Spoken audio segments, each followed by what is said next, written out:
प्रस्तुत काल आपण चौथ्या अध्यायातल्या 150 क्रमांकाच्या ओळीला येऊन थांबलो होतो. जाता जाता देवाने 12 यज्ञ सांगितले आणि ते 12 यज्ञ सगळे आत्मप्राप्ती प्रत्यर्थच सांगितलेले आहेत. त्या यज्ञाची मात्र या जगामध्ये फार अल्प जणांनाच त्याची ओळख आहे. बाकी यज्ञ करणारे भरपूर लोक आहेत, करत नाही असं नाही.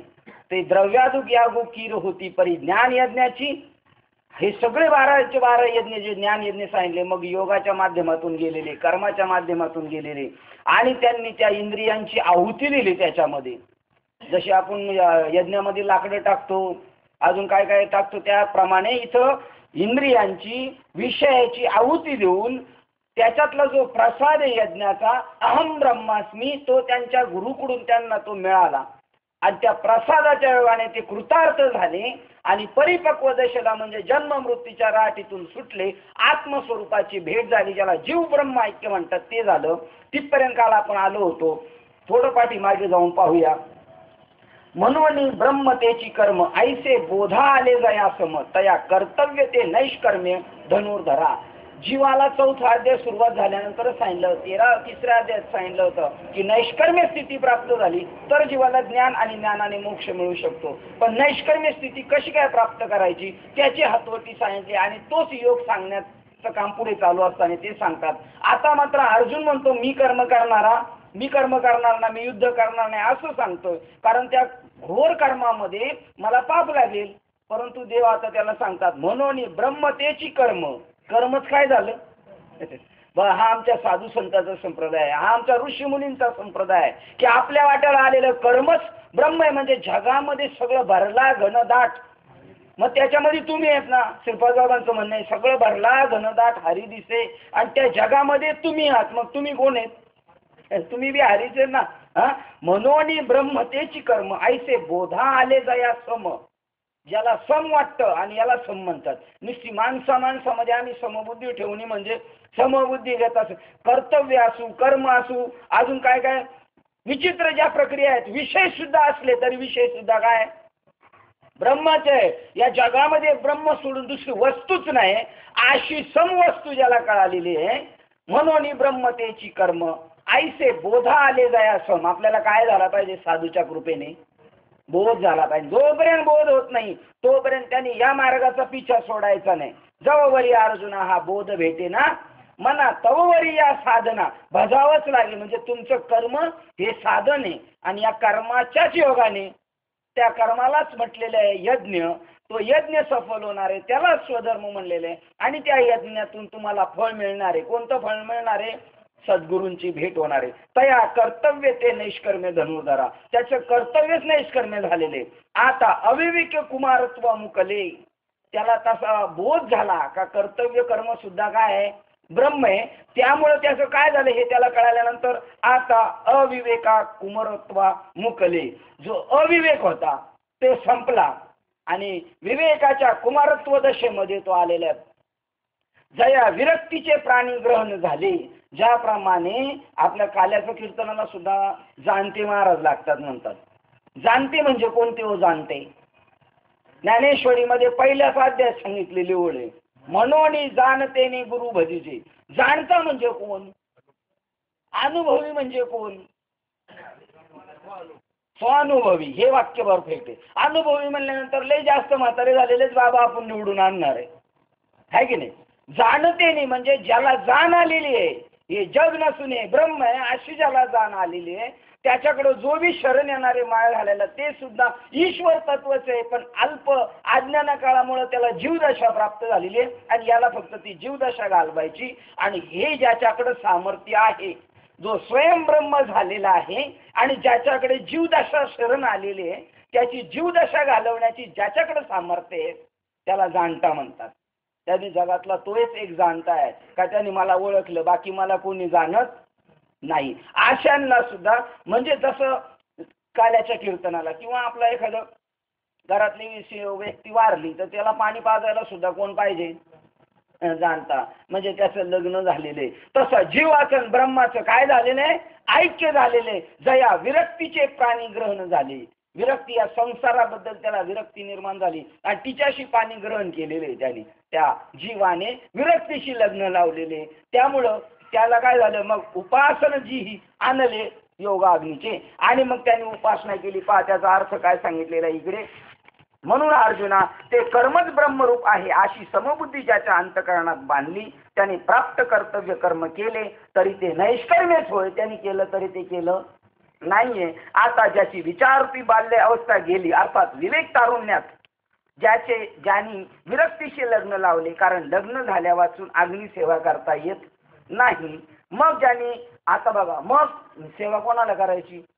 तुमच्या गावाला आले बाबा का, ते बाबा म्हणतात तुमचं कीर्तन करण्याची मला जी सेवा मिळाली ते मी माझं परम भाग्य. पण तोपर्यंत लग्न करता नाही, जोपर्यंत पाणी ग्रहण झालं नाही, जोपर्यंत विरक्तीशी बाबाचं लग्न विरक्तीशी लागलं नाही, तोपर्यंत बाबाला ते सांगतात, जोपर्यंत लग्न झाल्या वाचून अग्निसेवा करता येत, तसं जीवाचं ब्रह्माचं ऐक्य झाल्याशिवाय तो महात्मा जगाला ज्ञान सांगू शकत नाही. म्हणजे त्याला महात्मा म्हणणंच हा पोल खेळ ठरल. त्याला म्हणू नये साधू, आणि जगी विटंबना बाजू नको त्याला साधू म्हणल्यामुळं साधू या तत्वाची विटंबना झालेली आहे. कोणही साधू झालं, थोडंसं काय झालं का लगेच झालं साधू. कारण मग ज्याने जीव ब्रह्म ऐक्यरूपी जो योगाग्नी, त्याची उपासना ज्यांनी आरंभलेली आहे. कशी आरंभलेली? जीव ब्रह्माची योगाची त्यांनी उपासना आरंभलेली. कशी आरंभलेली बघा, त्याच्या पुढे ते सांगतात, रात्रंदिवस यज्ञ करणारे ज्यांनी गुरु वाक्यरूपी अग्नीत मनासह वर्तमान अविद्येचे हवन केले आहे. गुरुच्या वाक्याने, गुरुचं वाक्य काय असतं?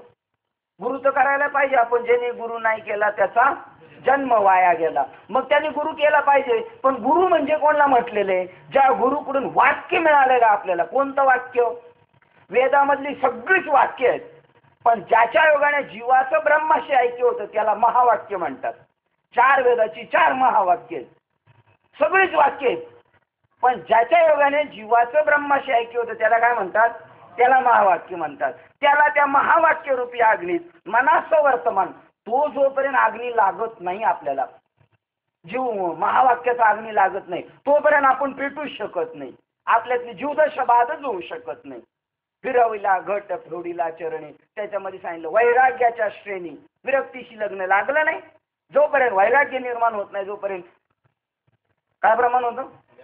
वैराग्याच्या श्रेणी लागल्या शरीरा, ज्ञानाग्नी चेतला ब्रह्मत्वेशी, आणि मग ज्ञानाग्नीला भडकावायला लागला. वैराग्याशी लग्न काय झालं? पेटला, कारण लाकडं पेटली त्यांनी सांगितलं त्या यज्ञातली, आणि मग ती फटाफट पेटायला लागली. आणि त्याच्यामुळे त्याच्यामध्ये मनासह वर्तमान, मन आणि जो स्वतःला जे समजतोय त्याचं हवन केले. अर्जुना, या ज्या यज्ञाद्वारा आत्मसुखाची इच्छा केली जाते. लोक भरपूर यज्ञाला बसतात, 5,000 रुपये देऊन यज्ञाला बसतात. लाल भगवी कपडे, निळे पांढरी कपडे घालून बसतील, अर्धा उघडा अर्धा झाकलेला. हो, परंतु त्याच्यातून ह्या अपेक्षा करतोय का या प्रसादाची? पहा, ज्या यज्ञाद्वारा आत्मसुखाची इच्छा केली जाते असा यज्ञ त्या योगरूपी अग्नीने ग्रहण केला. कोणती इच्छा केलेली आहे त्यांनी? त्या यज्ञातून त्याला आत्मसुख प्राप्त होईल असा त्यांनी यज्ञ केलेला आहे. आणि मग मात्र आता जे ब्रह्माग्नीच्या अग्निहोत्री ब्रह्मप्राप्तीची इच्छा करणारे आहेत ते स्वधर्म यज्ञाने पुरुषाची उपासना करतात, त्याविषयी वर्णन सांगतो आहे. आणि मग मात्र ते ब्रह्माची उपासना करणारे ब्रह्माची सेवा करतात, आणि तो कसा यज्ञ करतात ते सांगतात. काल या मार्गातून आपण गेलोय, कारण कालची लिंक लागली का म्हणजे पुढे आपल्याला पटापट कळतं. आपण कारण विसरून जातो, काल काय भाजी खाल्ली हे बी माणूस विसरून जातोय ना, त्याप्रमाणे आहे ना. मग ते सोहम मंत्रे दीक्षिती, तो जो ब्राह्मण यज्ञ करायला बसलेला आहे तो सोहम मंत्रे दीक्षिती, इंद्रिय कर्माची आहुती. कशाची आहुती द्यायची या यज्ञामध्ये? इंद्रिय आणि या इंद्रियांच्याकडून होणारी कर्म याची आहुती द्यायची. आणि हीच टॅक्ट आपल्याला पूजेला बसलेल्या वेळेला सत्यनारायणाचं शिकवलेले. ब्रह्मार्पण मस्तू, फुलं व्हा ब्रह्मार्पण मस्तू, तांदूळ व्हा ब्रह्मार्पण मस्तू, पाणी व्हा ब्रह्मार्पण मस्तू, गुलाल बुक्का व्हा ब्रह्मार्पण मस्तू. म्हणजे इंद्रिय कर्माची त्याच्यात काय देऊन टाकायची? आहुती द्यायची. कोणत्या दृष्टीने? सोहम मंत्र. सोहम म्हणजे मी ब्रह्म आहे, आणि मग ते ब्रह्मार्पण मस्तू म्हणजे त्याला का ती गोष्ट माहीत झाली गुरुच्या मुखाकडून, आणि ती अनुभूतीला आली की मी ब्रह्म आहे. सोम या शब्दाचा अर्थ ते ब्रह्म मी आहे असा ज्याला बोध झाला, त्याची इंद्रियाची त्यांनी काय केली त्या यज्ञामध्ये आहुती दिली त्याच्याकडून होणाऱ्या सगळ्या कर्माची. मग अर्जुनाकडून जर युद्धासारखं घनघोर कर्म होणार होतं त्या कर्माची सुद्धा काय झाली त्याच्यात आहुती दिली. बरं यज्ञात टाकल्यावर त्याचं सगळ्याची काय होणार आहे? राखच होणार आहे. आणि त्याचं प्रतीक आहे हा बुक्का.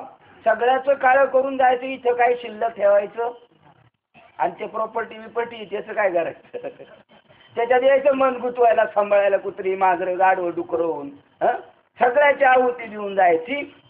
तेच ज्ञान नळी प्रदीप्ती दिधलिया, ज्ञानाला चांगल्या प्रकारची आगडोम निर्माण होतो. पहा बरं आता तिकडं काय म्हणतात 35 मध्ये ते आपण पाहूया आणि मग आपल्या पुढील विषयाकडे. नंतर यज्ञ करणारा जीवरूपी दीक्षिताने, आपण कोण आहोत?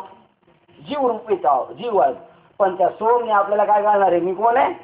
मी ब्रह्म आहे. मग जीवपणा बाद होणार ना त्याचा. बघा नंतर यज्ञ करणाऱ्या जीवरूपी दीक्षिताने सोम या मंत्राने त्या प्रदीप्त झालेल्या ज्ञानरूपी आगळीत इंद्रिय कर्माची आहुती दिली. शेवटी प्राणक्रिया सुरू नावाच्या यज्ञ पात्रासह ज्ञानाग्नीमध्ये पूर्ण आहुती दिली. म्हणून ब्रह्म ऐक्यरूपी बोध यज्ञाच्या शेवटचे अवभृत स्नान घडली. सगळ्या यज्ञाचं शेवटचं स्नान काय बघा? ब्रह्म ऐक्यरूपी बोध. सगळे यज्ञ केले त्याचं काय फळ मिळालं पाहिजे? आणि म्हणून त्यालाच आपण काल्याच्या कीर्तनाच्या दिवशी म्हणतो आज पगाराचा दिवस आहे. जेवढे माणपात आले त्यांच्या पगाराचा दिवस आहे. काय पगार आहे त्यांचा? जीव ब्रह्म ऐक्याचा बोध सगळा यज्ञाचं फळ. पहा पुन्हा एक पाऊल मागे जाऊया. ज्ञानाग्नीमध्ये पूर्ण आहुती दिली म्हणून जीव ब्रह्म ऐक्यरूपी बोध यज्ञाच्या शेवटचे अवभृत स्नान घडले. त्याला शेवटचं फळ त्याला मिळालं.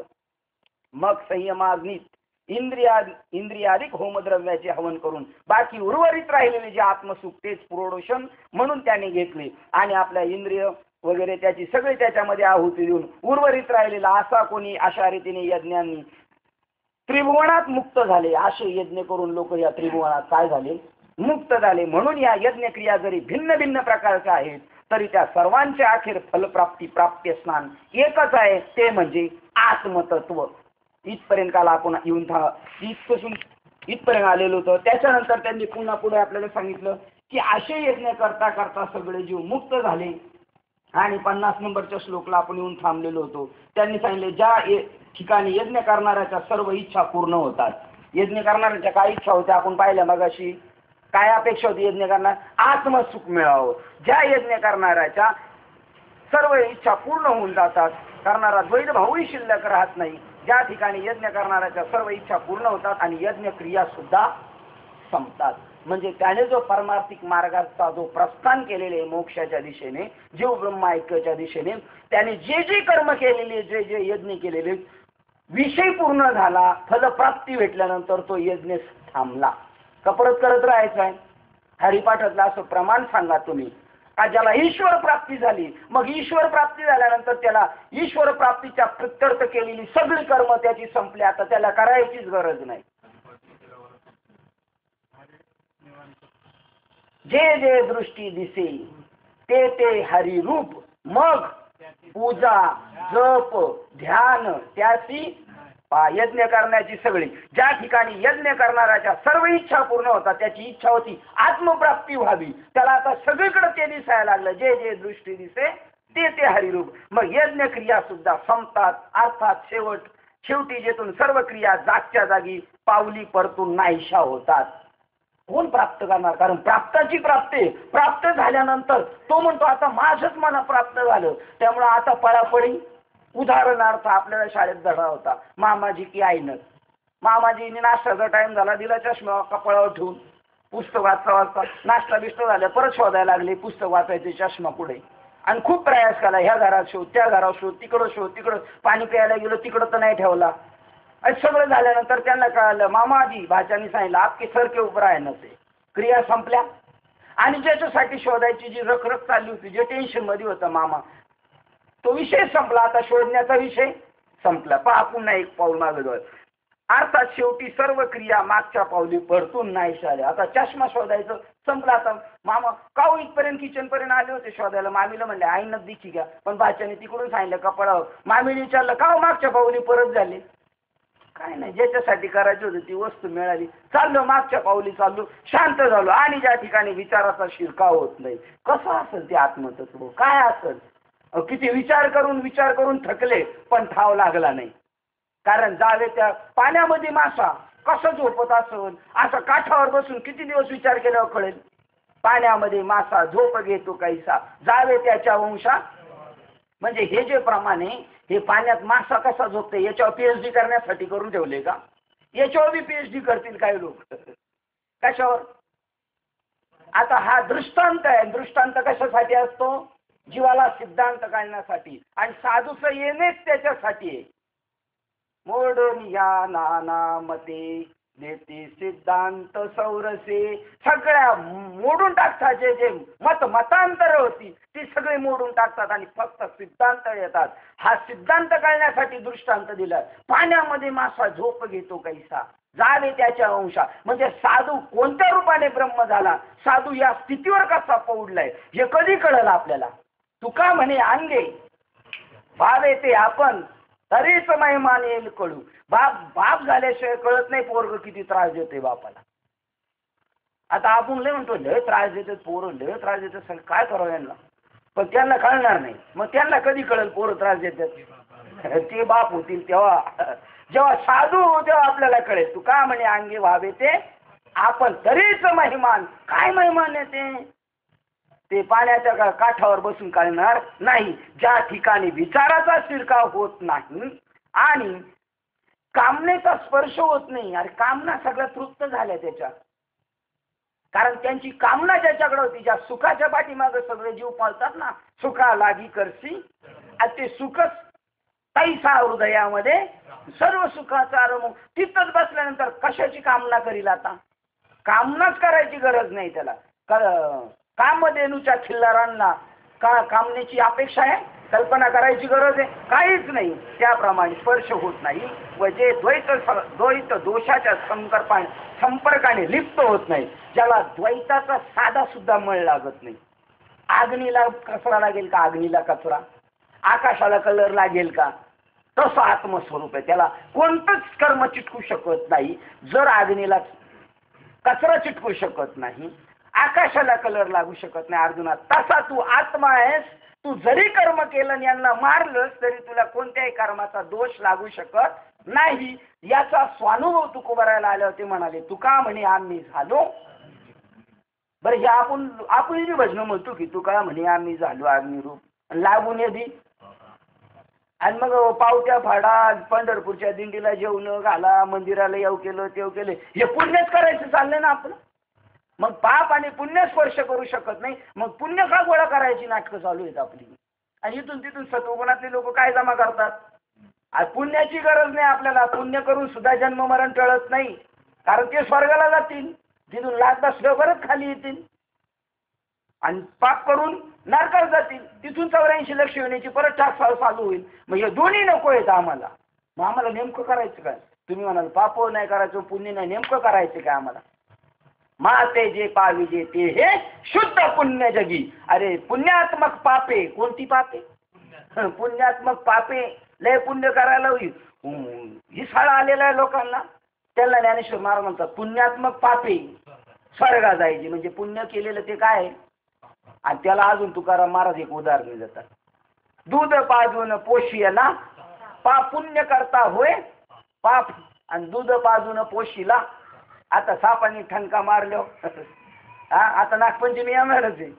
काय काय उदाहरण आहे तुकोबारायचं. पुण्य करता होय, काय करावं काय सामान्य माणसाने? आणि सामान्य माणसाचा निवाडा फक्त साधू करू शकतो. त्याला कळालेलं नेमकं काय करायचं, हे धंदेच करायचे नाही. साधू पुण्याचे मार्ग सांगत बसत नाही. साधूला फक्त मुक्तीचा मार्ग सांगायचा आहे. जे पुरुषार्थ सिद्धी चौथी. कोणता पुरुषार्थ आहे चौथा?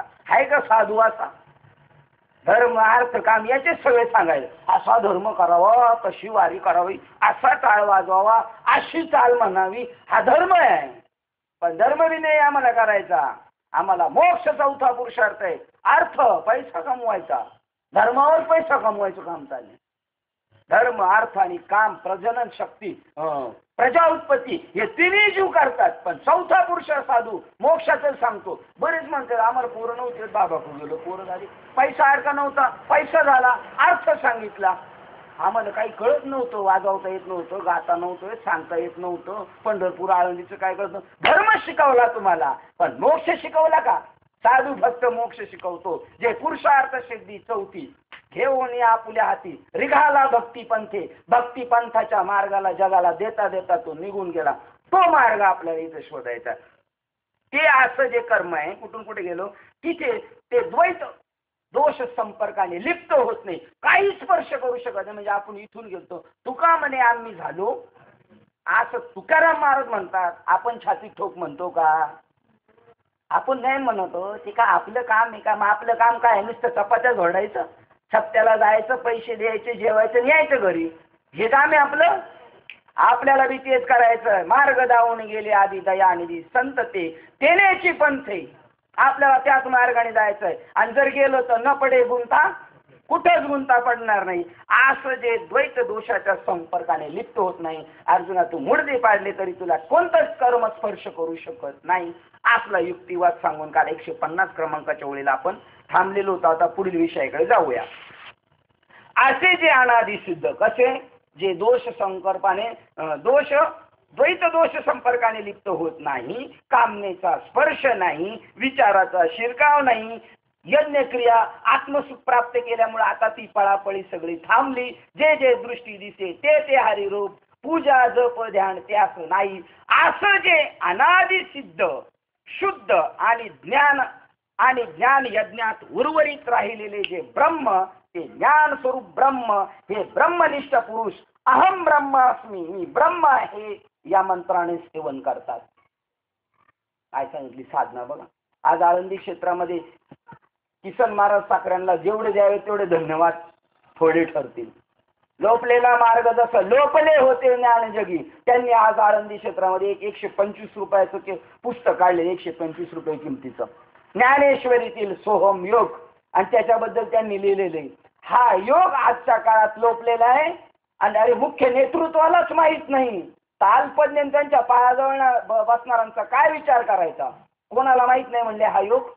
मुख्य नेतृत्व लय मोठे, हे मोठे, या साताऱ्याचे हे मोठे, पुणे जिल्ह्याचे हे मोठे, उस्मानाबादचे ते मोठे, बीडचे हे मोठे, या मुख्य नेतृत्वांनाच माहीत नाही, तर त्यांच्या पायाजवळ बसणाऱ्यांना याची काय खबर आहे?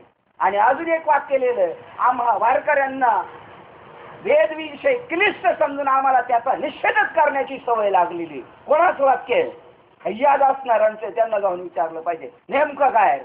आणि ते म्हणले, मी फक्त या ज्ञानेश्वरीतलेच हे 21 प्रमाणे दिलेली आहेत त्यांनी, हे आम ब्रह्मातली. मग अशी सोम दीक्षितू तो यज्ञ याग करतो, अशी जवळजवळ त्यांनी 21 दिली. म्हणे मी याच्यापेक्षा अजून विस्तार करू शकतो, पण मला ज्ञानेश्वरी बद्दल बोलायचं. आणि ज्ञानेश्वरी सगळ्यांसाठी सांगितलेले, साधकासाठी ज्ञानेश्वरी.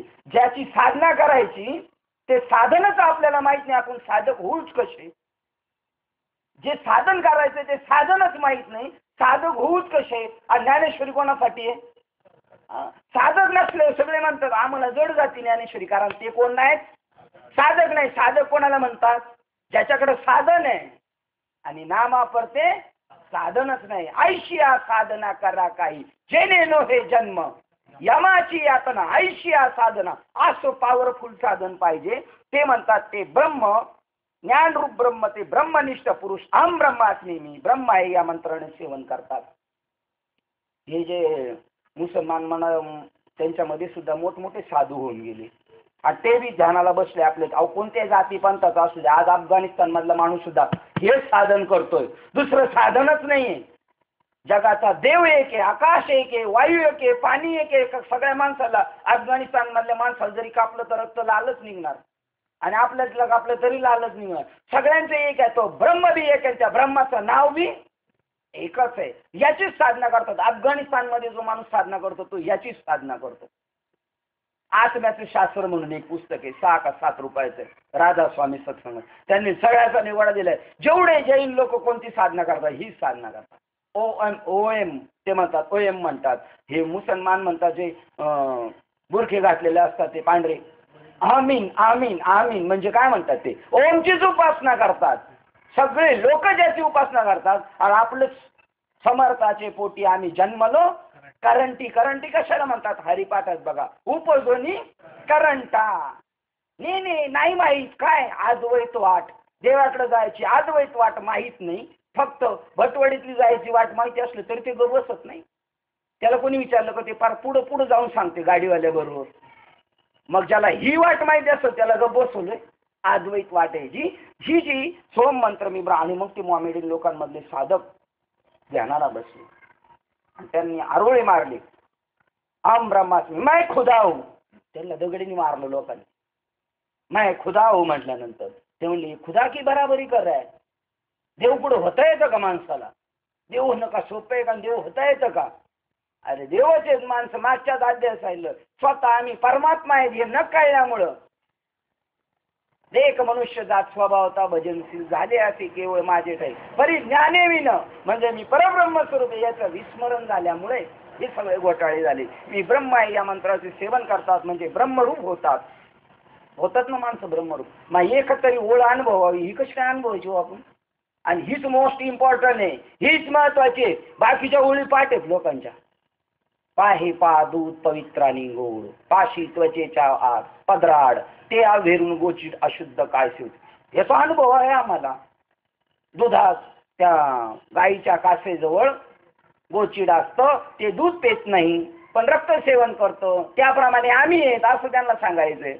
मग ते गाईचं वासराचं ते सगळं माहिती पण ते दृष्टांत आपल्यासाठी आहेत. ही जी गोष्ट आहे ती ब्रह्मरूप होता येते. याप्रमाणे यज्ञातील शेष म्हणून शिल्लक राहिलेले ज्ञानरूप अमृत पिऊन तृप्त झालो पाहिजे आपण. नामा अमृत गोडी वैष्णवाला धली त्याला वैष्णव म्हणतात. ज्याला नाम मिळालं अमृत भेटलं ते गुरुजीकडे भेटत असतं ते गुरुकडे भेटत असतं. मागेच आपला विषय झाला काय खेळ मांडियला वाळवंटी काठी विठूचा गजर हरिनामाचा झेंडा रोविला वाळवंटी चंद्रभागेच्या काठी काय मांडला डाव मांडीला. कोणता डाव मांडला? स्वस्त बैसून सद्गुरु पासी त्याला घेतला नामाचा तोच अमृताचा डाव मांडीला. असा जो डाव आहे तो अमृत आहे. ते शेष जे आहे ते यज्ञातील शेष म्हणून शिल्लक राहिलेले ज्ञानरूप अमृत पिऊन जे तृप्त होऊन अमरत्वास प्राप्त होतात. आहोत का आपण अमर? अभंग म्हणायला सांगितलं तर आपण म्हणू ऐका असा अभंग एखादा अमर आहा तुकाराम महाराज म्हणतात खरे की खोटे ते पहा शोधून. कसं काय शोधून पाहायचं? न म्हणा देह माझा ऐसा मग कळो येईल तुम्हाला भरवसा. अरे देवची बरे त्याचं शेवटचं चरण आहे. तुका म्हणे खरे तुम्ही खरे देव तुम्ही आणि मंदिरात बसवलेले खोटे देव. तुका म्हणे कैसे आंधळे हे जन गेले विसरून खऱ्या देवाला विसरले खोट्या देवाची प्रार्थना करतात. म्हणती देव मोठे मोठे आणि पूजितात दगड गोटे. पूजितात दगड गोटे भजन चालले उफराटे खरे की खोटे कोण जाणे. दगड जिवंत आहे का जड आहे? आणि ज्याला तुळशी वाहतो त्या जिवंत आहेत का जड आहेत? सचेतन तुळशी तोडती अचेतन दगडा वाहती भजन चालले उफराटे खरे की खोटे देव जाणे. राजूबाबांनी सांगितलेलं कैसे वेड लागले जनाला देव म्हणती भलत्याला. अरे हे जर कळालं तर बरं आहे भाऊ. आपण भलत्यालाच देव म्हणतोय. भलत्याला देव म्हणतो.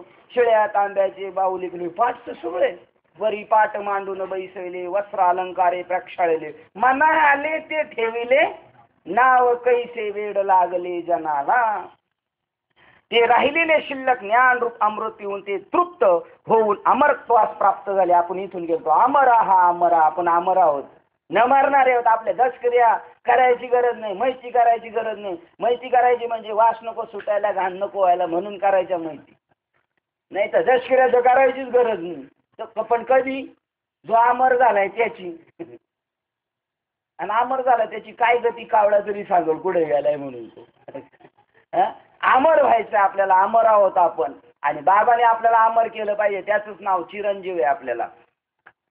म्हणून ते सहजच ब्रह्मरूप होतात. सहज ब्रह्मरूप होतात. तो त्याला काय 8 तास नाही एवढं. सहज बोलणे हित उपदेश करोनी सायात सहजासहजी तुका म्हणे सोपे आहे. सगळ्यात सोपं ती गोष्ट आहे आणि तीच गोष्ट आम्ही अवघड करून ठेवली. उदाहरण सांगतो तुम्हाला. वारकरी संप्रदायाचे मान धर्म प्रचारक रंगनाथ महाराज परभणीकर सगळा वेदांत आहे त्यांचा. त्यांची बाबांची प्रमाणे जवळजवळ सारखी आहेत सगळी. ते म्हणले संसार करणं लय अवघड आहे आणि देव जोडणं सगळ्यात सोपं आहे. म्हणले शाळेत चांगलं ऍडमिशन भेटणं अवघड. मिळालं तर चांगल्या मार्काने पास होणं अवघड, चांगल्या मार्काने पास झाला तर नोकरी मिळणं, नोकरी मिळाली तर छोकरी मिळणं, आणि छोकरी मिळाली तर पुढील संतती होणं ती त्याच्यापेक्षा अवघड. तिथं कोणाची मदत घेता येत नाही. असला दुर्धर प्रपंच तुम्ही करता त्याच्यापेक्षा कितीतरी सोपा, तुका म्हणे सोपे आहे सर्वावनी, पण कोण घेतो? म्हणजे परमार्थात शहाणा लागतो, दीड शहाणा नको ना अर्धवट नको. म्हणून हे सहजच ब्रह्मरूप होतात. याहून जे इतर लोक की ज्यांना जन्मास आल्यापासून संयमरूप अग्नीची अजिबात सेवा घडत नाही, याच्या उलट जे ब्रह्मरूप झाले नाही त्यांचा आता रेकॉर्ड निघाले. म्हणजे ज्ञानेश्वर म्हणजे आपला प्रत्येकाचा सातबार आहे. आपण कुठं जायचं निघालेलं, कदाचित रस्त्याने असू आपण, पण आपल्याला खात्री होईल ना.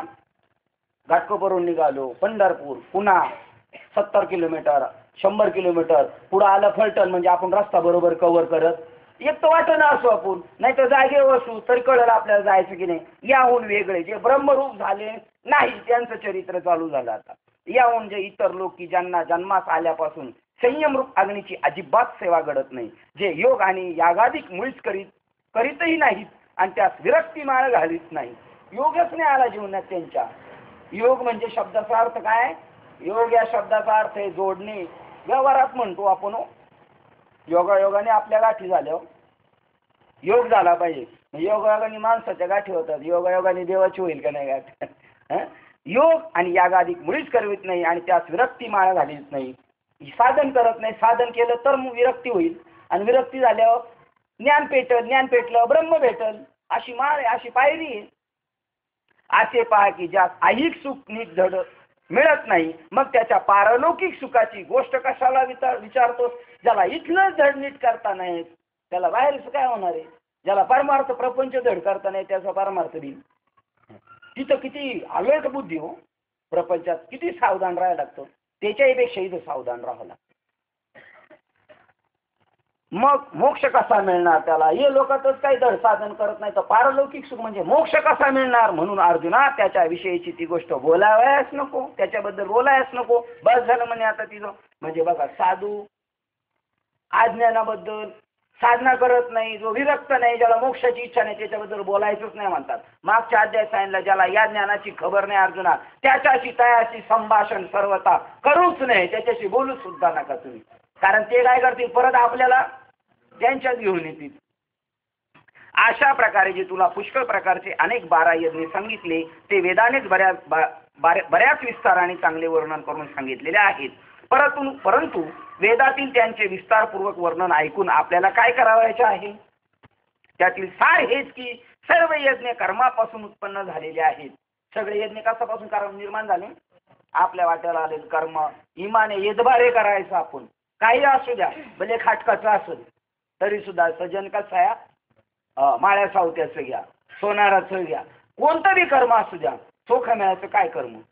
चोख्या मेळा संगे म्हणजे मेलेली जनावर वडायची का होईना कर्म असू द्या, पण इमानदारीने. मग जे बी कर्म आहेत त्या कर्मातून काय होतात? यज्ञ होतात. यज्ञातून काय होतं? मग साधूची भेट होते, साधूच्या भेटीतून ज्ञान भेटतं, ज्ञानाने अर्जुना. परंतु फलाबी हे बा काय करावायचे? त्यातील सार हेच की सर्व यज्ञ कर्मापासून उत्पन्न झाले आहेत एवढेच जाणले असता कर्मासंबंधीची बाधा होणार. मग मात्र कर्माची बाधा होऊ शकत नाही. आणि अर्जुनाला हाच प्रश्न आहे, कायांना मारलं तर मला जास्त पाप लागेल, म्हणजे कर्माची बाधेबद्दल तो विचार करतो. अर्जुनाला कर्माची बाधा ना, आपल्याला बी रात्रंदिवस आम्हा युद्धाचा प्रसंग, अंतर्बाह्य जन आणि मन. अर्जुना परंतु फलादिशेच्या, आता बघा त्या बाकीचे सगळे यज्ञ सांगितले आणि आता मूळ विषयाला हात घातलेले आहे. सुरुवात झाली 4थ्या अध्यायाची. मी अर्जुना माझ्या आईला नाही सांगितलं, वडिलांना नाही सांगितलं, भावाला नाही सांगितलं, ते तुला सांगतोय. पत्नीला नाही सांगितलं, ते तुला सांगतोय. पुढचं सांगतोय सूर्याला सांगितलं, मनूला सांगितलं, विवस्वानला सांगितलं, ते तुला सांगतो. आणि सांगितलं तर आता परत त्या विषयाला टच. बघा आता टच कसे होतात. हे सगळे विस्तारपूर्वक सांगितल्यानंतर आता मुख्य उद्देशाचं ते पुन्हा निरूपण करायला सुरुवात करतात. बघा अर्जुना परंतु फल आदिशांनी केल्या जाणाऱ्या यज्ञाचे मूळ प्रवर्तक वेद आहेत. वेद काय करतात? प्रवृत्त करतात, जीवाला फळ दाखवतात. कारण फळ दाखवल्याशिवाय कोणत्याही ग्रंथाची सांगता करताना सांगतात ह्या ग्रंथाचं काय फळ आहे. हो, आता आमच्या नातेवाईक होती एक, त्यांना ते म्हणले का बुधबाधा होती, ते म्हणलं नवनाथ ग्रंथ आहे का बुवा तुमच्यात? एक म्हणले मूलबाळ होत नाही, नवनाथ ग्रंथ वाचल्यावर काय होईल? मूलबाळ होईल. म्हणजे जो बी करतोय तो कशाने करतोय? अभिलाषेने केल्या जाणाऱ्या यज्ञाचे मूळ प्रवर्तक वेद आहे, ज्यात बाह्य स्थूल क्रियांचा खटाटोप फार आहे व ज्याचे वरवर अपूर्व दिसणारे पण अनित्य असे स्वर्ग फल आहे. त्या वेदाने सांगितलेल्या यज्ञांमध्ये पैशाचा खर्च आहे, खटाटोप व्यर्थ न असा पाहिजे, भरपूर आहे, असं झालं पाहिजे, तसं झालं पाहिजे, बरोबर असाच फिरला पाहिजे, असा नाही फिरला पाहिजे, एवढे सगळे खटाटोप करून ते जरी यज्ञ सफल झाले तर फळ काय आहे? वाक्य पुन्हा मागे जाऊया. त्याचे वरवर अपूर्व दिसणारे, अपूर्व वाटतं फल, पण अनित्य आहे. कसं आहे ते फल? नित्य नाही. जे फल भेटणार आहे त्याच्यातून कसं भेटणार आहे? अनित्य भेटणार आहे, नित्य नाही. असे स्वर्ग फल आहे. आणि ते अनित्य फल कोणतं आहे? स्वर्ग फळ. ते कसं आहे? अनित्य आहे. त्याच्या आधी म्हणून आमचे साधू सुख संत लागले नाही. तुका म्हणे पावटणी करू, कारण ती पायरी केली तिची, तिच्यावर पाय ठेवून वर गेले. कारण ते अनित्य सुख आहे, अनित्य सुखाच्या नादी लागले नाही साधू. ते द्रव्यादुक यज्ञ आहेत खरे, परंतु सूर्यापुढे जसे नक्षत्राचे तेज लोपले जाते तशी या यज्ञांना ज्ञान यज्ञाची सर येत नाही. बाकीच्या यज्ञांबद्दल बोलतात, जसं ते द्रव्यादुक यज्ञ खरे आहेत, त्यांचं फळ आहे, पण सूर्यापुढे जशी काजव्याची टिमटिम चालत नाही तशा ह्या यज्ञाची ज्ञान यज्ञापुढे सर नाही. जे ज्ञानांजन डोळ्यात घालून आत्मसुखाचा ठेवा मिळवण्याकरता योगी जन रात्रंदिवस जागृत असतात.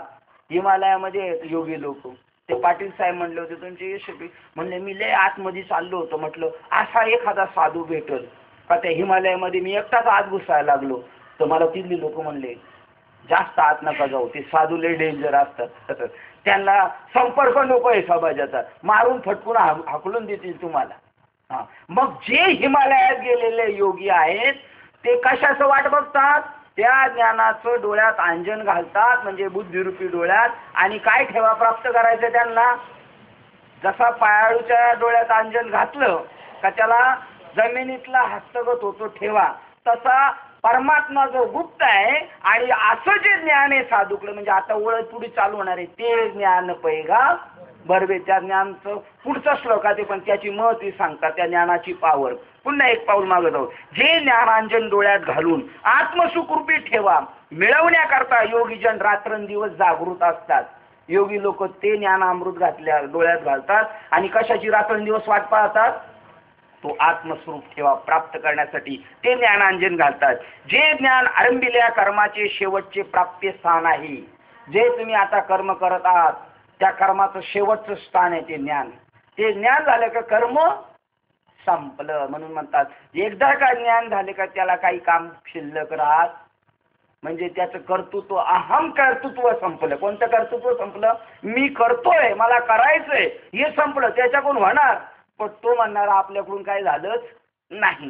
जे ज्ञान आरंभिलेल्या कर्माचे शेवटचे प्राप्तिस्थान, ज्या कर्मातील अशा ब्रह्मबोधाची खाण आहे, ज्या कर्मामध्ये ब्रह्मबोधाची खाण आहे आणि जे आत्मसुख प्राप्ती करता भुकेलेल्या साधकांच्या साधनाने साधनाचे तृप्तीचे स्थान आहे, ते ज्ञान पैगा पाव. काय सांगितलं? योगी लोक परमात्मा सुखाचा ठेवा प्राप्त करण्यासाठी ते ज्ञान अंजन घालायला कधी विसरत नाही. नंबर 2 दिलं. नंबर 2चं काय दिलं? जे धावत आहे कर्माची लाणी, म्हणजे तुमच्या कर्माचा आज जे भैर कर्म आहे, अर्जुनाचं किती वाईट कर्म आहे, लढायचं आहे, पण त्या कर्माचा काय होणार आहे? शेवट. आणि हे शरीर म्हणजेच काय आहे? तुमचं कर्म आहे. आणि ज्ञान मिळालं या शरीराचा शेवट म्हणजे तो मरतो का? मरत नाही, पण देहबुद्धी त्याची मरून जाते आणि आत्मबुद्धी उदयाला येते.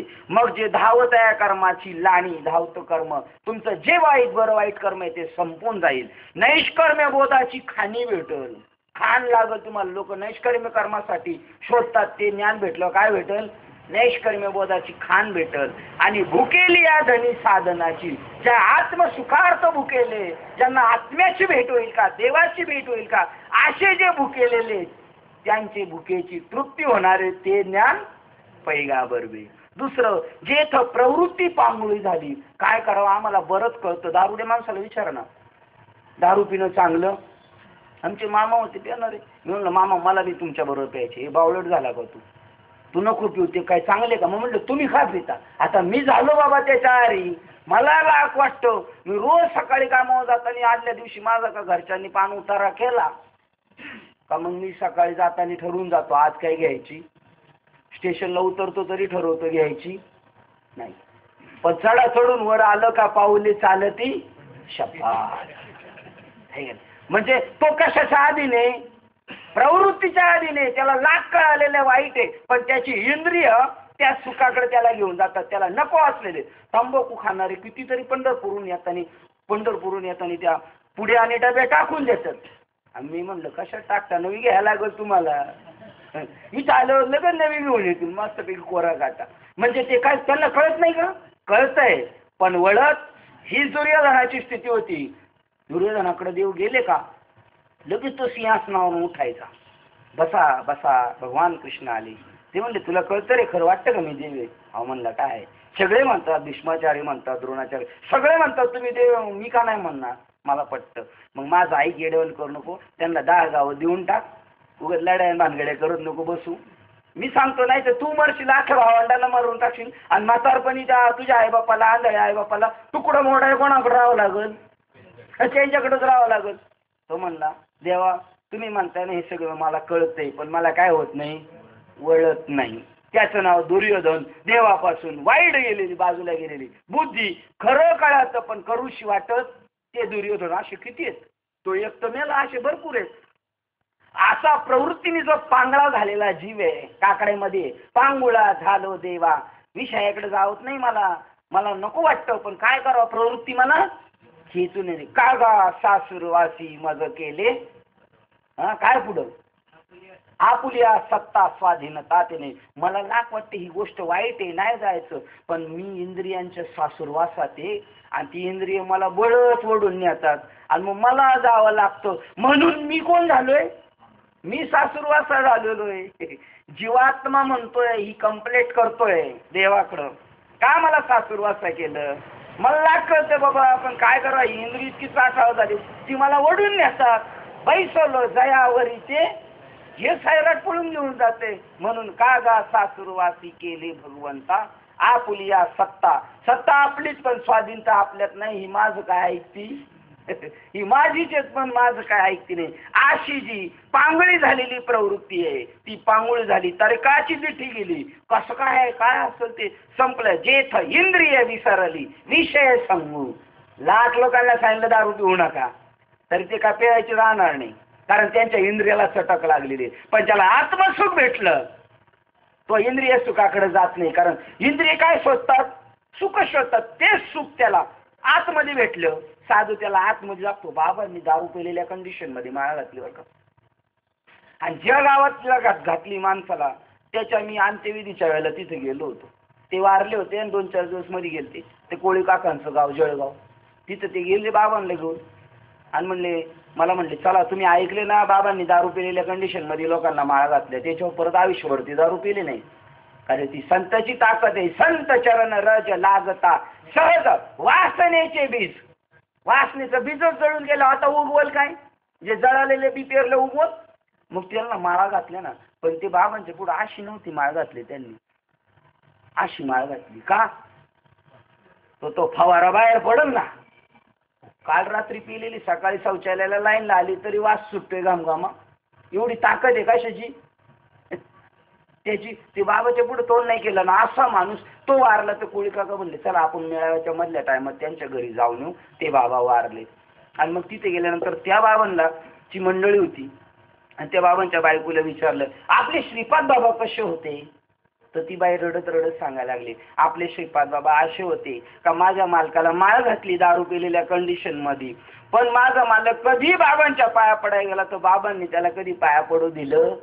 उलट बाबा त्याच्या आल्या आल्या पाया पडायचे आणि म्हणायचे भाऊजी कसं काय, बरं चाललंय ना, माझ्या ताईचं बरं आहे ना.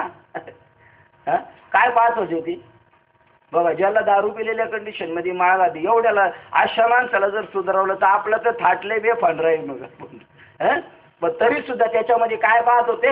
ईश्वर तत्व पाहत होते. ज्याची प्रवृत्ती संपली त्या माणसाची विषयाकडची धाव संपून जाईल. विषय इंद्रिय विसरली विषय संगू ते ज्ञान पैगा बळवे. आता दुसरं पण सांगतात, मनाचे मन पण गेले, मन लय पळतं इकडं. आपण ऐकलेले कीर्तनात बाबा म्हणतात, इथं जरी कीर्तनात बसला तर असं करतो. का करतो असं? तो कुलपाला झटका देतो म्हणले, घरी टाळा नीट लागलाय का नाही इथं, कारण त्याचं मन कुठं आहे आणि इथं कीर्तनात आहे. काय जवळी नाही चित्त कीर्तनात साठी ज्ञानेश्वरीत, काय मांडिलेसे प्रेत. म्हणजे याचं मड येऊन इथं बसले नाही, हा कुठं आहे? हा घरी कुलपाला धक्का मारतोय तिकडं. म्हणजे ही सगळं काय बसलं म्हणलं, मड बसलेले. ते म्हणतात असं मन आता इथं असलं तर गावाला जाऊन येईल, नको तिथं जाऊन येईल. त्या मनाचे मन पण गेले, मन संपलं पाहिजे माणसाचं. आणि कोण पुण्य त्यांचा होईल त्याचं शेवटचं चरण आहे बरं का. तुका म्हणे मन नये वृत्तीवरी, मग नाही तुका म्हणे मन नये वृत्तीवरी, ते सुखाचे शेजारी पवडले. सुखाच्या तिथं मन जाऊन झोपलं, मन निवृत्त झालं. मनाचे मन पण गेले, बोलाचे बोल पण ठेले. बोलल काय तो? अहो सहस्र मुखाचा वर्णिता भागला, हो हजार तोंडाने बोलणारा वेद. तो अंतरुणाखाली माझ्या लपून बसलाय, तो वर डोकं काढत नाही. म्हणले आमचे बाबा एका वेळेवर 6 महिने बोलतात. त्यांचा कुठे हिसाब घेता? हजार मुखाने बोलणारा वेद. देव म्हणला माझ्या अंतरुणाखाली झोपलाय शेष नारायणाच्या तिथं वेद. तो काय हा काय बोलणार आहे म्हणले. हो सांगा, मनाचे बोलाचे पोल पण ठेले, जया माझी सापडे ज्ञेय दिसे, ज्याच्या म्हणे परमात्मा दिसतो. ज्ञेय दिसे म्हणजे ज्ञेय म्हणजे परमात्मा दिसतो, ते ज्ञान पैगा बरवे. बर मग आमच्याकडे वैराग्य नाही, मागं सांगितली बघा, मागं सांगितलं ज्याच्याकडे वैराग्य नाही काय ओळ होती. हा तैसी वैराग्याची शिवनंदी खती, विवेकाची भाषा नेनती, ते मूर्ख केवी पावती मज ईश्वराते. ते मूर्ख मला भेटू शकत नाही, पण ते ज्ञान एवढं साधन जबरदस्त आहे. नसेल याच्याकडे विवेक, नसेल याच्याकडे ज्ञान, पण ते साधन एवढं परफेक्ट आहे ना, त्याच्यात वैराग्य आणील, ज्ञान आणील. आपल्याकडे 10 लाख कर्ज झाले, एक म्हणला 25 लाख कर्ज झालं, मरायला लागलो. पण टाटा बिर्लानी मांडीवर घेतलं, याला काय काळजी का, मरायची गरज आहे का? 25 लाख टाटा बिर्लाला काय? तसं या ज्ञानाच्या दृष्टीने वैराग्याचा पांगू फिटे. जेथं वैराग्याचा पांगू फिटे, वैराग्य पांगळ आहे, त्याला एवढं हुशार नाही हो बाबा ते, त्याच्याकडे काय वैराग्य आहे का? असू द्या, पांगळ असेल तरी तो पांगूपणा त्याचा फिटेल, ते ज्ञान पैगा बरवे. विवेकाचा सोसू तुटे. तुम्हाला काही कळत नाही हो, माझ्या डोक्यात नाही राहत सगळं ऐकलेलं, नसेल राहिलं सुटल त्याचा सोसू तुटे, त्याचा तुझा कमीपणा सुटेल. जेथ न पाहता सहज भेटेल. तू म्हणला नाही बघायचं मला देवाला, तरी सुद्धा जेथ न पाहता सहज भेटेल.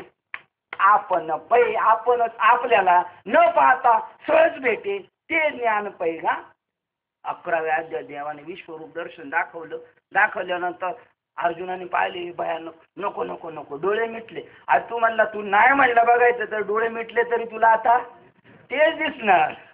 डोळे उघडे ठेवले तरी ते, आणि डोळे मिटले तरी. मग डोळे मिटून बघण्यापेक्षा डोळे उघडे ठेवूनच बघायचं नाही. जगामध्ये ब्रह्म दिसे उघडे, पहा बरं, असं ज्ञान आहे. हा दृष्टीचा डोळा पाहू गेले तो भितरू पालटू झाला. हो मी माझ्या आरशात बघायला गेलो तर मी दिसत नाही, मी स्वयंभूच उभा असे. पंढरपूरला ज्ञानेश्वर महाराज गेले आणि ते पाया पडू गेले तर पाऊलच न दिसे, स्वयंभूची उभा असे, मी तिथं उभा आहे. बरं तो सामोर की पाठी मोरा न कळे, कुठं नाही देऊ. सगळीकडे पुढं बघावं तर पुढे, माग बघावं तर माग, टकची पडले कानडा हो विठ्ठलू, तेने मज लाविला वेदू. पा बरं, असं ते ज्ञान आहे. आणि आता त्या ज्ञानाची महती सांगितलं. आता ही तर प्रवचनाला पुढच्या वेळी आपल्या सगळ्यांच्या पाठ आहे. ते ज्ञान पैगा बरवे, जरी मनी आणावे तरी संता या भजावे. मग आता आपल्या गावाला आल्यावर सप्त्याला बाया माणसं बाबाची कपडे देतील, गरम पाणी देतील, घासणी देतील, साबण देतील, जातानी नारळ हार सगळं देतील. संतांची सेवा करायची. पण संतांनी काय दिलं पाहिजे आपल्याला? ते ज्ञान दिलं पाहिजे. त्याचं नाव संत आहे. असं ज्ञान देतो का मला नाही पाहायचं ब्रह्म तरी दिसतंय. माझी इंद्रिय लय नालायक आहे. तुकाराम महाराज म्हणतात, हा प्रश्न आहे भावाला कीर्तन. काही खंड येईल कर्म, माझं कर्म लई वाईट आहे, पण त्या कर्माचा शेवट होईल का? कानोपात्राचं काय कर्म होतं तसं आहे का आमच्या माता माऊल्यांचं? यांना काय कळतं? भाकरी यांच्याच हातचा खातो, यांना काय कळतं? त्यांना काय कळत नाही? मग जर कालवणात मीठ टाकलं, मिरची टाकलं कळतंय ना? मग ते तुला कळत नाही, ते त्यांना कळतंय. काही खंड येईल कर्म, पारुषातील धर्माधर्म, कासयाने कळेल ते वर्म. म्हणून बाबा श्रम वाटत तसे, तुमचे पाय सोडलेत आता तुम्हाला सोडणार नाही. माझ्या प्रश्नाचं उत्तर द्या. ते बाबाचं कर्तृत्व आहे. बाबांनी ते ज्ञान दिलं पाहिजे, देवाचं दर्शन दिलं पाहिजे. तुका म्हणे देव दाखविल दृष्टी, तया भेटी सवे थोर पुण्य. बाबा आमच्या घरी आले होते, मोठे बाबा आमच्या घरी आले होते. अहो लय वेळा बाबा आमच्या घरी आले होते. कशाला आले होते? जेवायला आले होते बाबा. बाबांना जेवायला नेऊन खाऊन घातलं. बाबाला काय माहित नाही, याला काय ते फुकट खाऊन गेलं, पण काही सांगितलं नाही. आणि परीक्षित राजाला का भागवत सांगितलं शुकमुनीने? त्याच्या बाप दादांनी जो धर्म यज्ञ केला होता आणि त्याच्या उष्ट्या पत्रवळ्या टाकल्या होत्या, आणि त्या उष्ट्या पत्रवळीवरचं अन्न खाल्लं होतं पोपटाच्या योनीत शुकमुनीने. आणि त्या कर्मातून उतराई होण्यासाठी तो म्हणला, याचा तर बेडा पार केला पाहिजे, याचं खावं मीठ त्याला करावं, ज्याची खावी पोळी त्याची वाजवावी ताली. बघा, मग परीक्षित राजाचा उद्धार केला. कारण साधूचं बाबाचं सांगणे, कोणाच्या घरी गेले तिथं चहा पेले ना, 2 गोष्टी ज्ञानाच्या सांगितल्याशिवाय यायचं. आणि जर तुम्हाला सांगायच्या नसतील ज्ञानाच्या गोष्टी, तर त्यांच्या घरी जाऊन चहा प्यायचा नाही, प्यायचा. खायचं फुकटचं, द्यायचं काहीच नाही. अहो देव एवढं खाल्लं तर एवढं देतो, साधू काही देईल का नाही? साधू म्हणतो, घातले दुकान देती आलियासी दान संत उदार उदार. पहा बरं अर्जुना, आता एवढं सगळं मोठेपणा सांगितलं आपल्याला. त्यांनी प्रश्न विचारला, अरे असे जे सर्वोत्कृष्ट ज्ञान ते जर आपल्याला प्राप्त व्हावे असे तुझ्या मनात असेल, तर तू शास्त्र संपन्न आणि ब्रह्मभूत संपन्न अशा संता सर्व भावाने भजावे, त्यांची प्रथम सेवा करावी. साक्रे महाराजांच्या ज्ञानेश्वरीतली ही मोठी मक्की. त्यांनी सरळ अर्थ काय केला असतं, तुला ते ज्ञान पाहिजे का? पाहिजे असेल तर अशा संताला भज. पण कोणतं ज्ञान कंसात लिहिलंय बघा, कोणत्या गुरुला जाऊन भज? संताय भजावे. कोणत्या संताला भजावे? जे शास्त्र संपन्न, शास्त्रार्थ ज्ञान संपन्न. शास्त्रातलं जे ज्ञान आहे, वेद आहेत, वेदामधल्या श्रुती अत्यंत, वेदामधले उपनिषद महत्वाचे. वेद गाडावर आहे आणि त्याच्यातले काही सॉर्टिंग करून साधूंनी काढले बाजूला, त्याला उपनिषद म्हणतात. 10 उपनिषद, वेद एवढा आणि त्याच्यातली 10 उपनिषद एवढी बाजूला काढली पुस्तकं. छांदोग्य उपनिषद, बृहदारण्यक उपनिषद, तैत्तिरीय उपनिषद अशी बाजूला काढली. ती उपनिषद फक्त ज्ञानाचाच डांगोरा पिटतात. असा जो ज्ञान, शास्त्र ज्ञान संपन्न म्हणजे आत्मज्ञानाने जो संपन्न आहे आणि ब्रह्म अनुभूती संपन्न आहे, हे बी माहिती आहे त्याला. आणि स्वतः जे ब्रह्म अनुभूतीने संपन्न श्रीमंत आहे, तो जो श्रीमंत आहे तो देईल ना दुसऱ्याला? ज्याच्याकडेच नाही पैसे तो काय दुसऱ्याला देणार आहे? अशा संता सर्व भावाने भजावे आणि त्यांची प्रथम सेवा करावी. पुन्हा इकडे जाऊ आपण, या ओळीत बघा काय लिहिले, ते ज्ञान पैगाबरवे. ज्ञान आलं का त्याच्या खाली लगेच ते वाचले येतात. कोणतं ज्ञान? देव ब्रह्म ऐक्य ज्ञान. असं ज्ञान पाहिजे असेल तर बाबाला शरण जायचं. कारण ते संत म्हणजे साक्षात ज्ञानाचे घर आहेत. संत कसे? ज्ञानाचे घर. आणि त्यांच्या घरात जायचं असेल तर ते सेवा हाच, म्हणजे या मंदिराचा दरवाजा हा. आणि साधूच्या घरात जायचं असेल तर ते तर सेवा पाहिजे आपली. काका म्हणले आम्हाला सेवा सांगा. काका 2-4 दिवस येऊन अगोदरच ताडपत्रे टाकतात. आज आम्ही बी ते ना सेवा करता, ही ताडपत्रे उचलते इथं आलो. इथं काही आपल्या आयुष्यात माहित नव्हतं आपल्याला इथं बसावं लागेल. आपली शाळा नाही, काय नाही. पण साधूची कृपा, साधूची सेवा केली. साधू म्हणला बस वासरात लंगडी गाय. असं आहे, तुझं काय आपल्या जास्त कळत असं नाही. पण ते तर संत, ते साक्षात ज्ञानाचे घर आहे आणि त्यांचा घरचा सेवा धर्म हा उंबरठा आहे. त्यांच्या घरात जर प्रवेश करायचा असेल तर काय पाहिजे? सेवा पाहिजे. तर अर्जुना तू तिकडे वळून सेवा रूपी धर्म रूपी उंबरठा प्रथम आपल्या स्वाधीन करून घे. कोणता? सेवा रूपी धर्म पहिला स्वाधीन करून घे. मग ते तुला बेहद खुश होऊन सांगतील, अरे ये तो बच्चा काम काय बोलतील. म्हणजे उद्यापासून सगळ्यांनी 7 वाजता बसकर टाकायला यायचं. मनगट. आणि शिष्याने प्रश्न विचारावे 2, मी कोण आणि देव कोण. म्हणजे त्यासाठी संतांची सेवा कर. ती कशी म्हणशील तर शरीराने, मनाने आणि जीवाने त्यांच्या चरणी लागावे. आपली ताकद नाही. आता आता बाबा म्हणले बाबा म्हणजे कोण? हे संत वाङ्मय. आता ज्ञानेश्वर महाराज म्हणतील ना, ते प्रमाण पाहिजे आपल्याला. 16व्या अध्यायात सांगितलं काय प्रमाण आहे? शास्त्र सांगेल ते सांडावे, ते राज्य हितरून मानावे, जे न घ्यावे तेही घ्यावे, विषयी विरुद्ध. शास्त्र सांगतं. हे शास्त्र म्हणजे आता शास्त्र नाही, ज्ञानेश्वर महाराज आता आपल्याशी बोलतात प्रत्यक्ष. तुकाराम महाराजांचा गाथा म्हणजे तुकाराम महाराज प्रत्यक्ष बोलतात. आणि म्हणून तुकाराम महाराज सुद्धा म्हणतात त्या संताबद्दल, तुका म्हणे शेष सेवी ना आवडी, वचन न मोडी बोलिले, ते सांगतील ते प्रमाणे आपल्याला. इथं पण ते सांगतात शास्त्र सांगेल ते सांडावे. शास्त्र सांगत असेल गरजा टाकून द्या. राज्य हेतरून मानावे. राज्य काय समजावं? गवताची काडी समजावी ते तृण मानावे, जे न घ्यावे विष घेऊ नये मरण. पण शास्त्र सांगत असेल विष घे तरी तुझं कल्याण आहे त्याच्यामध्ये. कारण अहितापासून काढीती, हित देऊन वाढविती, नाही श्रुती परवती माऊली या जगा. हे धर्मग्रंथ म्हणजे आई आहेत आपले. आपलं हित देऊन आपल्याला वाढवतात. अहितापासून काढीती, पुढं काय? नाही श्रुती परवती माऊली या जगा. हीच आपली आई वडील आहे, यांचं आपण ऐकायचं. राजा गोपीचंदाने काय? गोपीचंदने वचन छुरकर, महाल मुलुक सब छोडा. मैनावती तिने सांगितलं, त्या गोपीचंदाने दीक्षा घेतली कोणाकडून? जालिंदरनाथाची. बघा आता त्या जालिंदरनाथाची काय सेवा केली ती गोपीचंदाने. सेवा करायला पाहिजे सांगितली. काय सेवा केली गोपीचंदाने? जालिंदराला लिदीत गाडला. तो लिदीत गाडलेला वर आला तरी दीक्षा देतो, आणि आपण लिदीत गेलो आणि बाबा आपल्या डोक्यावर वाचलाय तरी ज्ञानाच्या नामाने काय नाही. कारण ठगलेले येते. म्हणून कबीरा बाबा म्हणतात, कबीर म्हणे, कबीर आप ठगे और न ठगाय कोणी. स्वतःला लुटलो आपण, आता दुसऱ्याला लुटू द्यायचं नाही, दुसऱ्याला ठगून नाही द्यायचं. इथं सांगितलं त्या गोपीचंदाची. गोपीचंद राजाने एवढा त्रास दिला त्याला, लेदीत गाडला होता घोड्याच्या लेदीमध्ये, पण तो खालून वर आला ना अनुग्रह दिला हो त्यांनी. एवढं वाईट कर्म होतं. काय सेवा केली? साधूचा संघ. मदने बाबा म्हणाले, राहुरी कृषी विद्यापीठमध्ये लय धुमाकूळ माजला, police complaint, paper out cases झाल्या. हे दोन बाबा विद्यापीठमध्ये येतात आणि धुमाकूळ घालतात. हे रजनीश बाबा आहेत.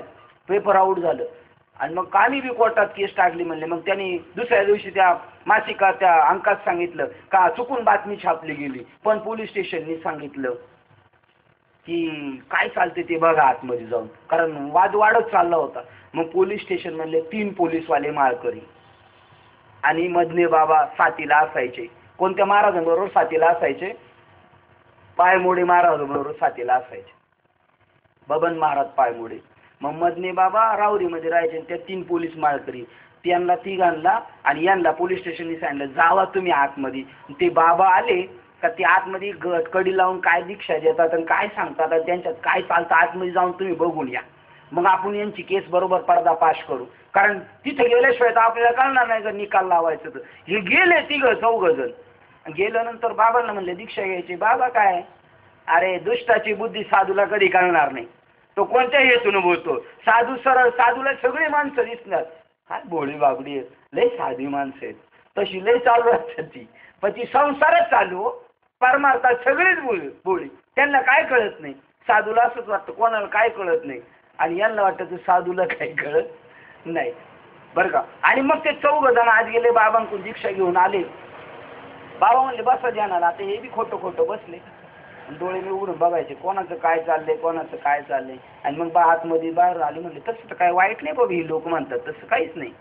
त्या बाबांनी माळ घातले, लोकांना ध्यानावर बसवलं. आणि मग मदनी बाबा म्हणले मी एका पडक्या मंदिरात जाऊन बसायचो दुपारच्या टायमात, मला तसं व्हायला लागलं. मग मी म्हणलं काय, आणि आता ते 3 पोलीसवाले कीर्तनकार आहेत राहुरी विद्यापीठ मधले तिथे, आणि ते मदनी बाबाचं आता आपल्या सप्त्यात बऱ्याच वेळा आले होते. म्हणजे साधूला ज्ञान सेवा केल्यानेच देतो असं नाही. आणि मदने बाबांनी सांगितलं मी परीक्षा घ्यायला गेलो होतो बाबाची, पण मला परीक्षा द्यायला लागली. आणि त्यांनी सांगितलं होतं की लोखंडाची कुऱ्हाड परिसाला तोडायला गेली, परिणाम काय झालं, तिचं सोनं झालं. तसं साधूचं दे नाही. त्यांची संतांची सेवा करशील म्हणजे शरीराने मनाने आणि जीवाने त्यांच्या चरणास लागावे आणि शरणागतीपूर्वक सर्व प्रकाराने गर्वरहित होऊन त्यांच्या चरणाची सेवा करावी. आपला आम बाजूला ठेवा. मला लय कळतं, मी लय मोठा, अमुक कळतं, मग ते सगळं बाजूला ठेवायचं लीन होऊन. कारण ज्ञानप्राप्ती लागी व्हावी अति नीच. मला काही कळत नाही, मी नॉर्मल आहे, मनविता उच्च सिद्ध नव्हे, मी लय कोणतरी संपलं त्याचं काहीच नाही. अशा प्रकारच्या सेवेने ते प्रसन्न झाल्यावर त्या प्रसन्न स्थितीत त्यांना शिष्याने आपणास अपेक्षित अशा, आता बघा मग अपेक्षित आपले तेही सांगतील पुसले, पण साखरे महाराजांची टॅक्स काय बघा. मग अपेक्षित असले प्रश्न विचारावेत, पण कोणते प्रश्न विचारावेत पहा काय म्हणतात. अशा प्रकारे सेवेने ते प्रसन्न झाल्यावर त्या प्रसन्न स्थितीत त्यांना शिष्याने आपणास अपेक्षित असा जन्म मरण दुःख रूप संसार निवृत्त आणि परमानंद प्राप्ती याविषयी प्रश्न केला म्हणजे तेही त्याच कृपेने त्यास ब्रह्म ऐक्य ज्ञानाचा उपदेश करतात.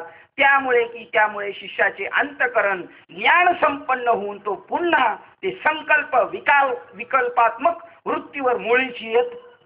काय विश्लेषण बघा.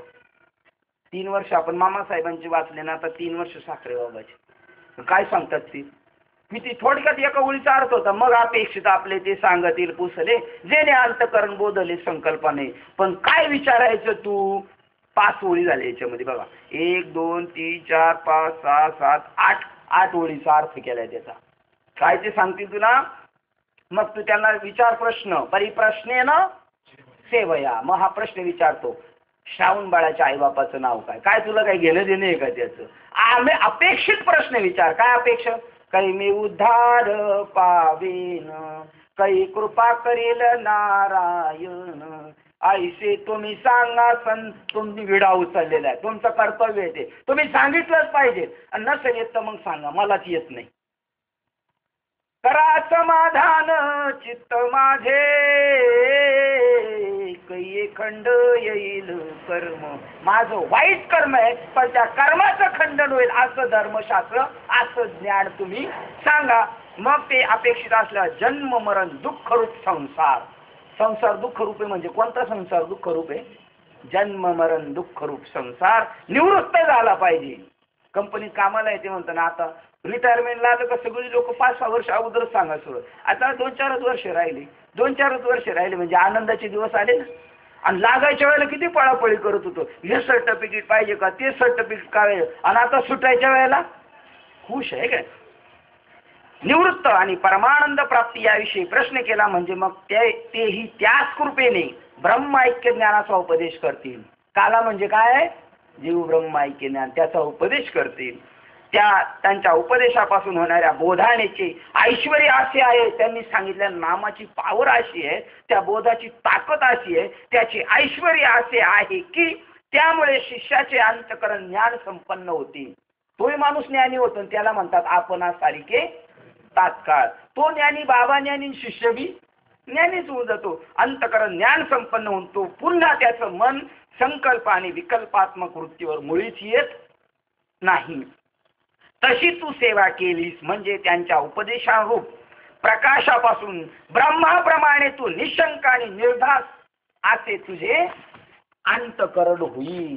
ज्यावेळेला त्यांचा ज्ञानाचा उपदेश होईल त्यावेळेला तू असा बिंदास होशील.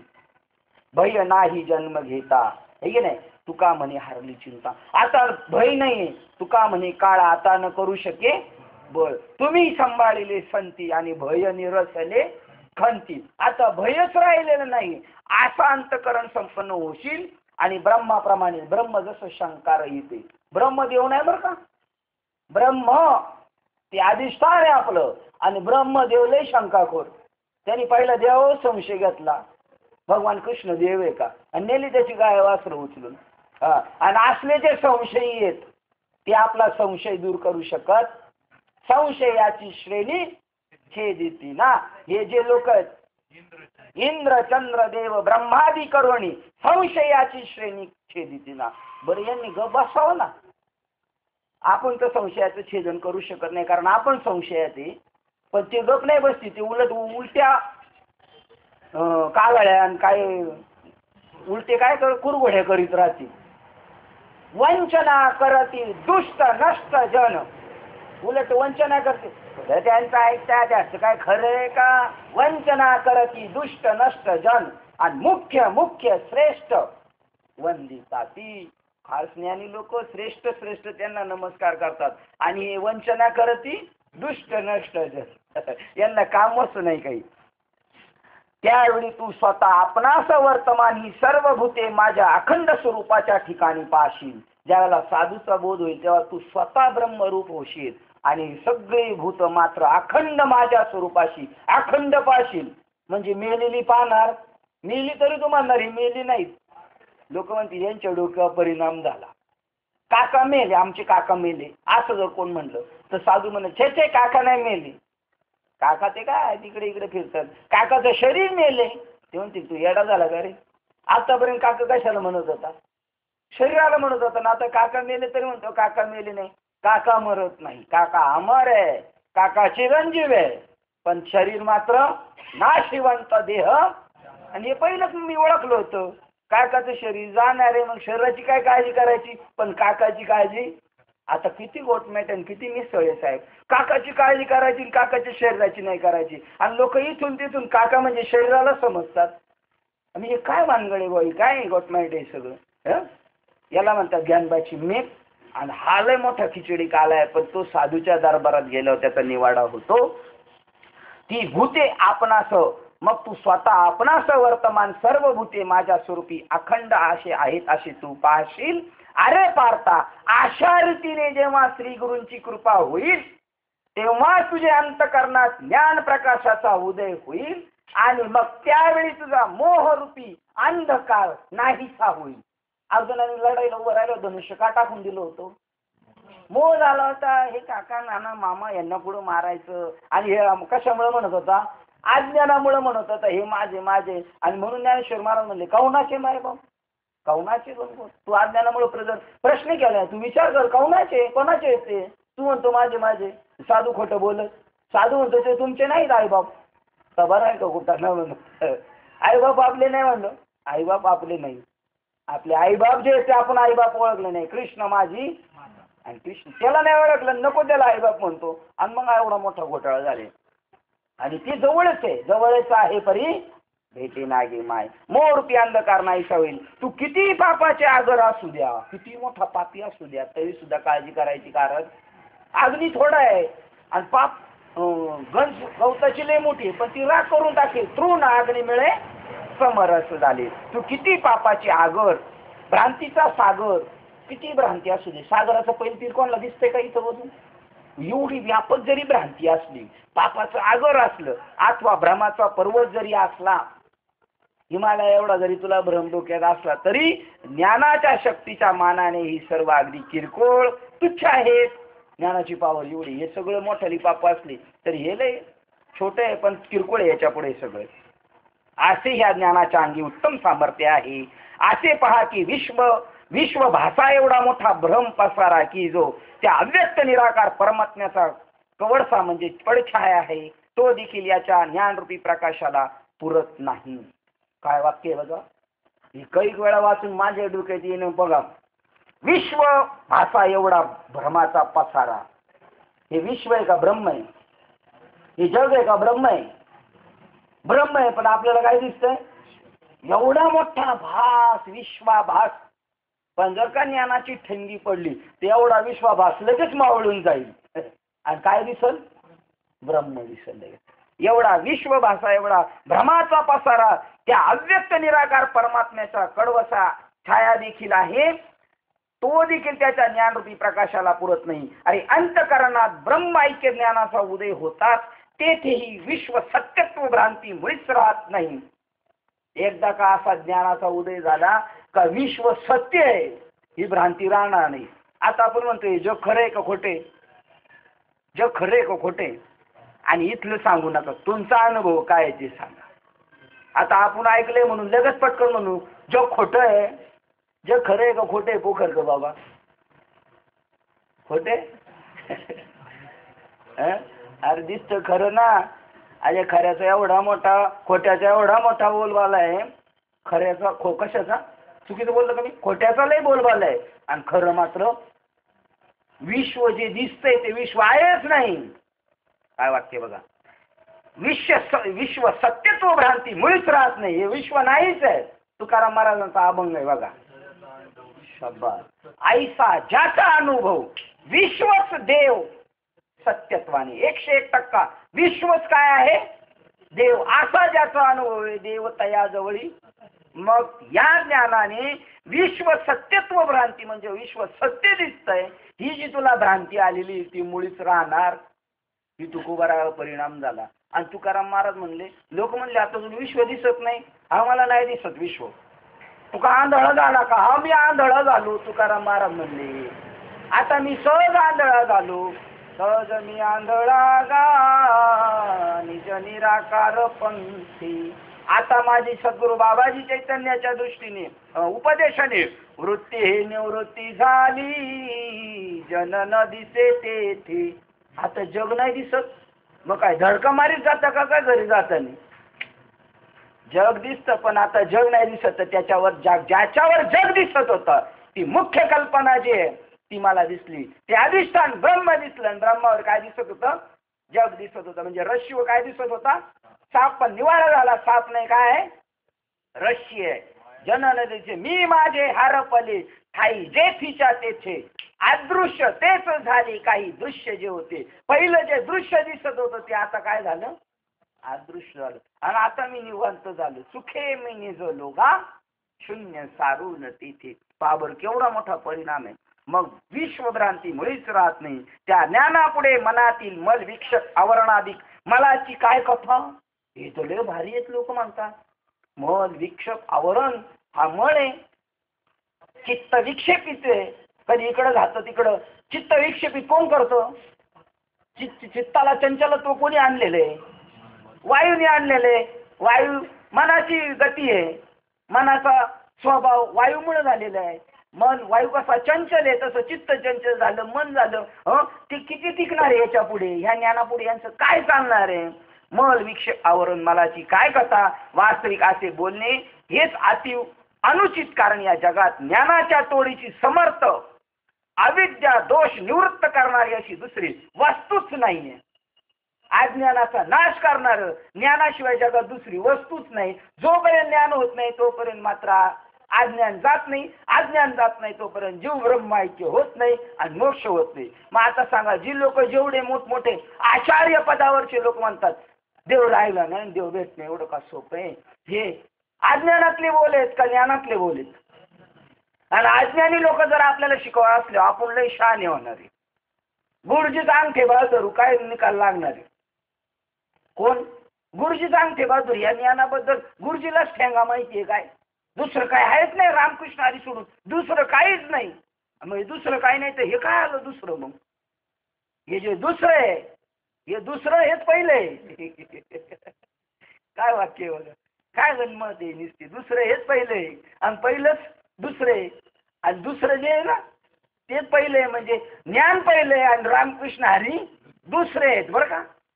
बघा, अनादि ज्ञान तुला सांगतो जे सूर्याला माहित नाही, मनूला माहित नाही. आणि लगेच अर्जुनाने सांगितलं, कृष्णा तू तर आत्ताचा माझ्या बरोबरचा, म्हणजे तू दुसरा. आणि तू ते पहिलं सांगतो, हे मला पटत नाही. अरे ते पहिलंच खरंय आणि दुसरं म्हणजे त्याची पडछाया आहे. दुसरं खोटं नाही, त्याची छाया आहे ती. ते दुसरं पहिलं. बरं, दुसरं पहिलं असं दोन आहेत का एक आहे? तुझ सगुण मनो की निर्गुण रे, तुझ सगुण मनो की निर्गुण रे, सगुण निर्गुण एक गोविंद रे, सगुण निर्गुण एक गोविंद रे, तुझ सगुण मनो की निर्गुण रे. दोन वस्तूच नाही, एक हरिपाठाकडे जाऊन आपण लगेच कळत. हरिपाठातला मला वाटतं पहिल्याच मालिकेतला शेवटचा अभंग बघा, विष्णुविन जप व्यर्थ त्याचे ज्ञान. म्हणजे रामकृष्ण हरीचं खंडन नाही. विष्णुविन जप व्यर्थ त्याचे निवळ हे ज्ञान आहे. जर त्या अवतारांचं खंडन करतो तर व्यर्थ त्याचे रामकृष्णी मन नाही ज्याचे. पण खाली परत वाक्य काय बघा, कशी त्याची मेळ. घडीत ते खरं का घडीत जे खरं उपजवणी करंटा, त्याच्यातलं ते वाक्य.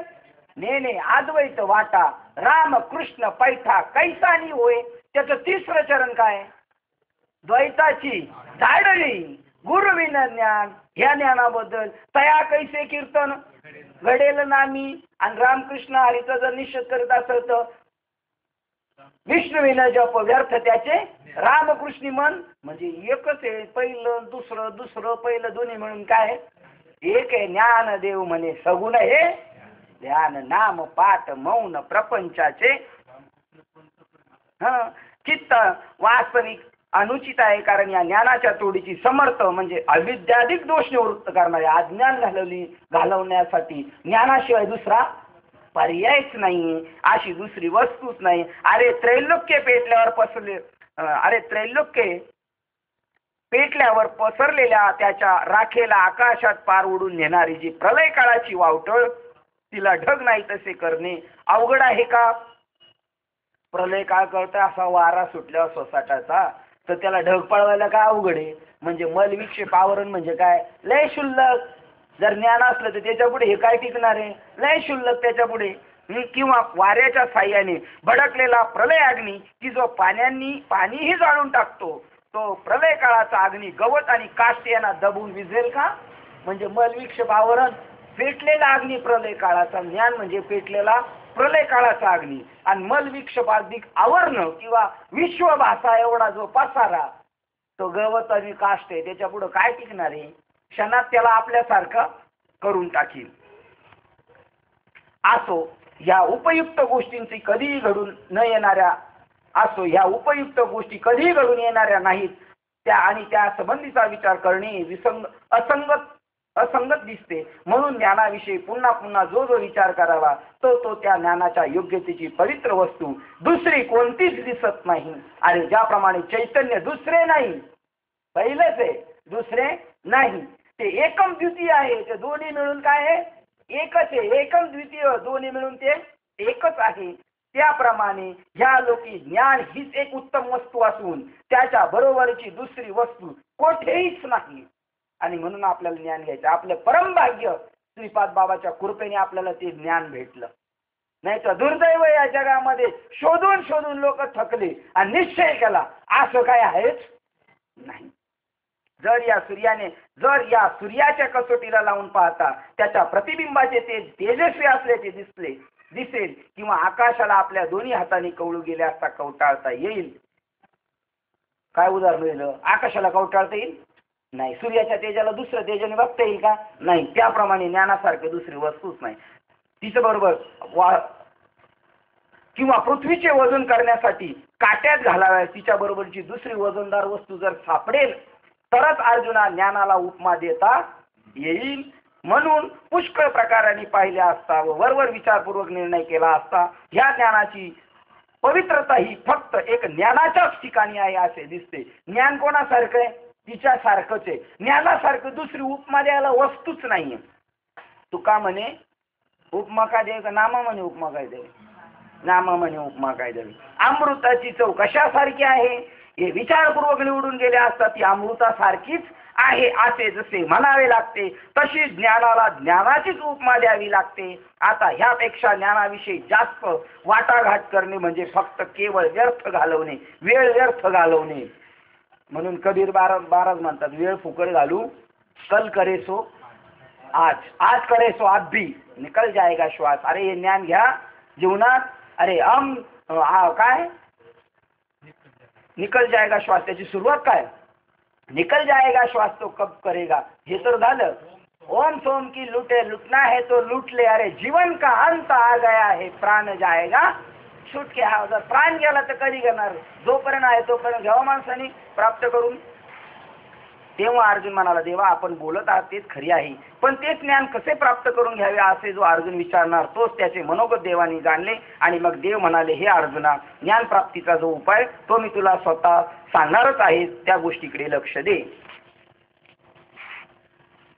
आत्मसुखाच्या गोडीमुळे जो मनापासून सर्व विषयाशी विटून जातो आणि ज्याच्या ठिकाणी इंद्रियाची कधीच प्रतिष्ठा नाही. ज्ञान प्राप्तीचा उपाय. ज्ञान मिळालेल्या माणसाला परत प्राप्त झाले पाहिजे. देव प्राप्त आहे का अप्राप्त आहे?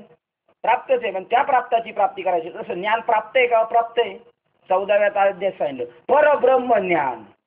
ब्रह्म आपलं स्वरूप आहे, पण आपल्याला वाटतं दुसऱ्याचं, त्याचं नाव परक्याची वस्तू वाटली. नाही तर ब्रह्म आपलं स्वरूप आहे. तसं ज्ञान आपलं स्वरूप आहे.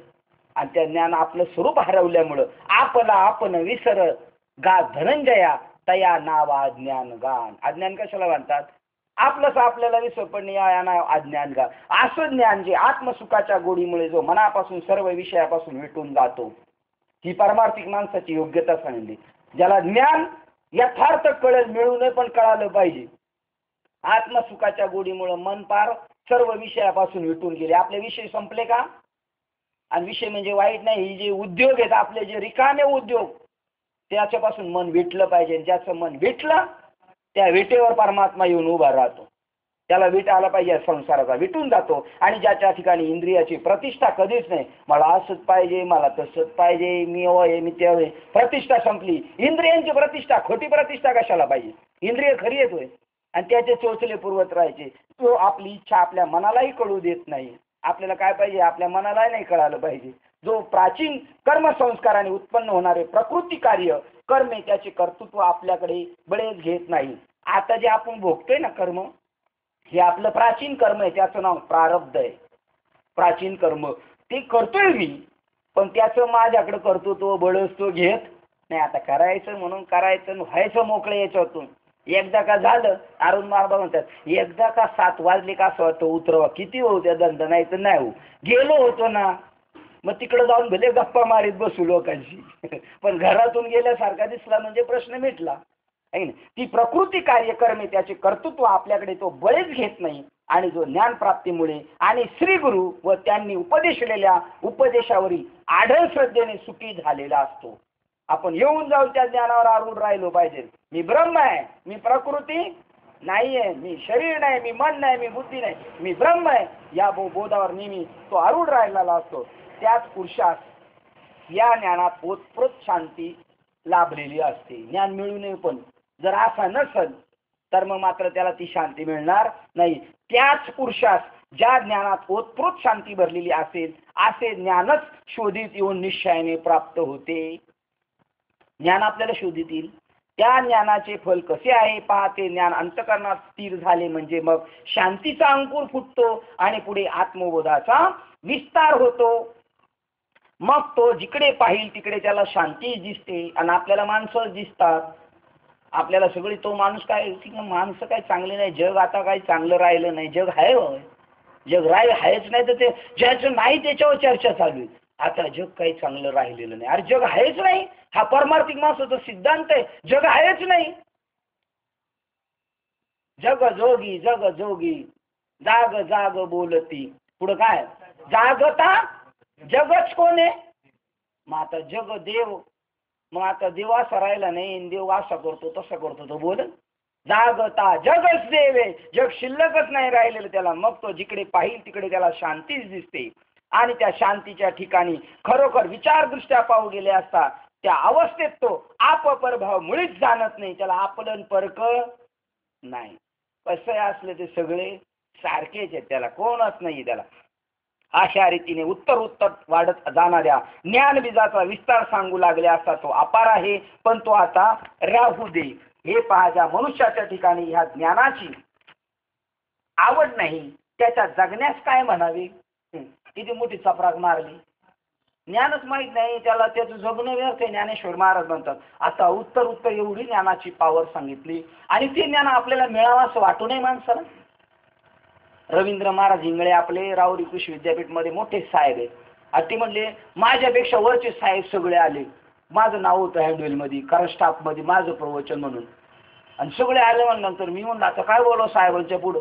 आपल्यापेक्षा मोठा माणूस आला तर तर मग होती ना माणसाची.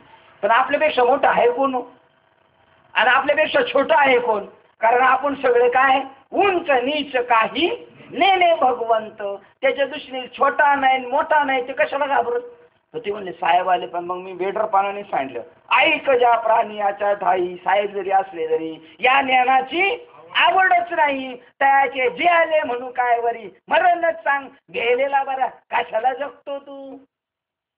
हे ज्ञानेश्वर महाराजांचे साच आणि मवाळ. माऊलीचे शब्द लय गोड. हे गोड आहे. साच आणि मवा वितुले आणि रसा शब्द रेषे कल्लोळ अमृताचे असं गोड गोड बोलावं, यालाच गोड गोड म्हणतात. जे खोटं आहे ते खोटंच म्हणायचं आणि त्यांना जर कळालं आपलं खोटं आहे तर त्याच्यावर खऱ्या अर्थाने तुम्ही उपकार केले, कारण तो उद्यापासून खऱ्याच्या मागं लागल. त्याला म्हणतात सत्यवचन, त्याला म्हणतात ते कठोर असलं तरी त्याच्या हिताचं आहे ना, त्याला सत्यभाषण म्हणतात. तू जगतो कशाला म्हणले, ऐक ज्या प्राण्याच्या ठाई या ज्ञानाची आवड नाही त्यात जगण्यास काय म्हणावे, त्यापेक्षा मरणच सांग ही मोठी ज्ञानेश्वरी. आता छोटी हरिपाठ म्हणजे ज्ञानेश्वरी. ती बी म्हणती लोकांना, हरिपाठात नाचणारा लोकांना म्हणती तू जगूच नको जगूच नको, पण हा टुमुक इकडून उडी मार तिकडून उडी मार, युटर्न मारायचं कधी, अरे त्याने तर मारला आपला तर युटर्न राहिलाच. काय आहे का प्रमाण तुमच्याकडं?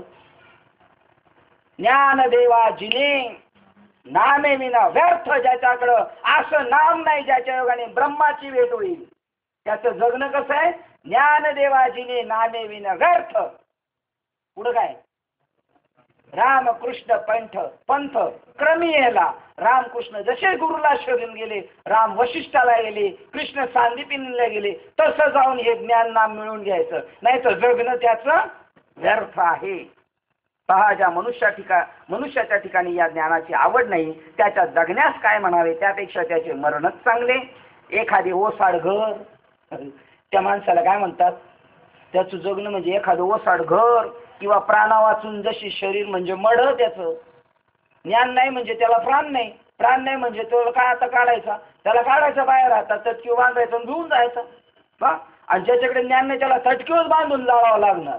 पण ज्याला ज्ञान झालं ना, तो म्हणतो माझं मयत मी केलं तो हा सुख सोहळा, माझे मरण पाहिले मी डोळा तो हा सुख सोहळा. हे ज्ञानी माणसाचं वर्णन आहे. म्हणले दशक्रिया कोण, तुझं मयत तू केलं, दशक्रिया कोण करणार? म्हणलं माझी दशक्रिया मी करणार. पिंड पदावरी दिला आपुल्या करी, माझं पिंडदान मी माझ्या हाताने केलं. झाले माझे गयावर्जन, फिटले पितरांचे ऋण, बोंब मारिले हरिहर. तो का म्हणे माझे आणि भार उतरले, म्हणजे टकल्या करून यायचा दशकरीला गेलो आणि मग तो भार उतरलं डोक्यावरच.